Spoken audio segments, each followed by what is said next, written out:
ദൈവ തിരുനാമം മഹത്വപ്പെടുമാറാകട്ടെ. ഈ വിശുദ്ധ ദിവസത്തിലും ദൈവവചനം ശ്രവിക്കുവാനായി നമുക്ക് ഒരുങ്ങാം. ഇന്നത്തെ വായന ഭാഗം യെശയ്യാ പ്രവചനം 1 മുതൽ 3 വരെയുള്ള അധ്യായങ്ങളാകുന്നു.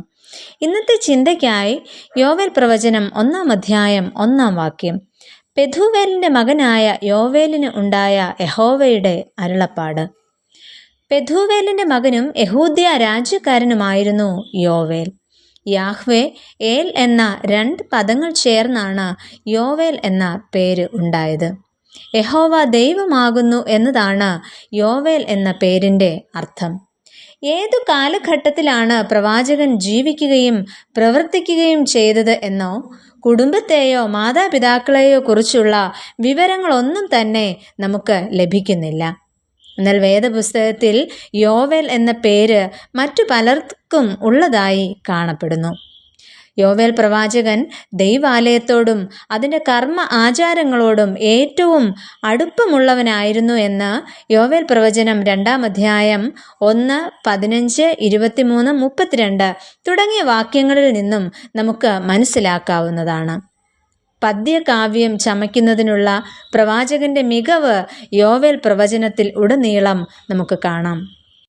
എന്നാൽ ഈ വിശുദ്ധ ദിവസത്തിൽ യോവേൽ പ്രവാചകന്റെ സന്ദേശം എന്തായിരുന്നു എന്ന് നമുക്ക് ചുരുക്കമായി ചിന്തിക്കാം. ഒന്നാമതായി, അനുതാപത്തിനുള്ള ആഹ്വാനം.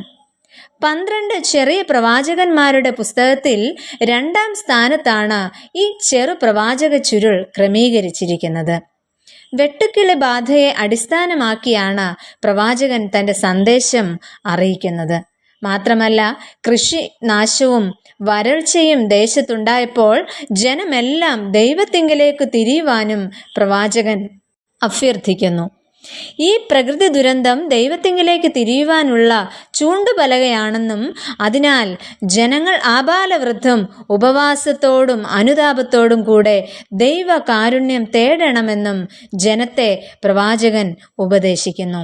എന്നാൽ ഉപവാസം ആചരിക്കുന്നതിന് അക്കാലത്ത് യഹൂദന്മാരുടെ ഇടയിൽ നിലനിന്നിരുന്ന ആചാരങ്ങളെ പ്രവാചകൻ ഒരിക്കലും നിഷേധിക്കുന്നില്ല.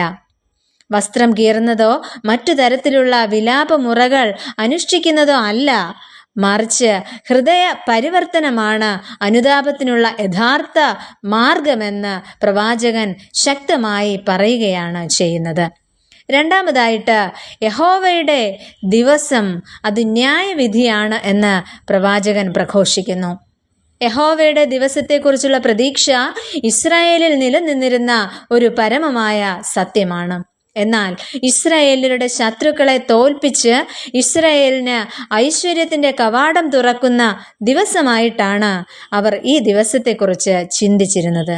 പക്ഷേ ഇസ്രായേലിനെ ദൈവം ശിക്ഷിക്കുന്ന ദിവസമായിട്ടാണ് പ്രവാചകൻ ഈ ദിനത്തെ വ്യാഖ്യാനിക്കുന്നത്.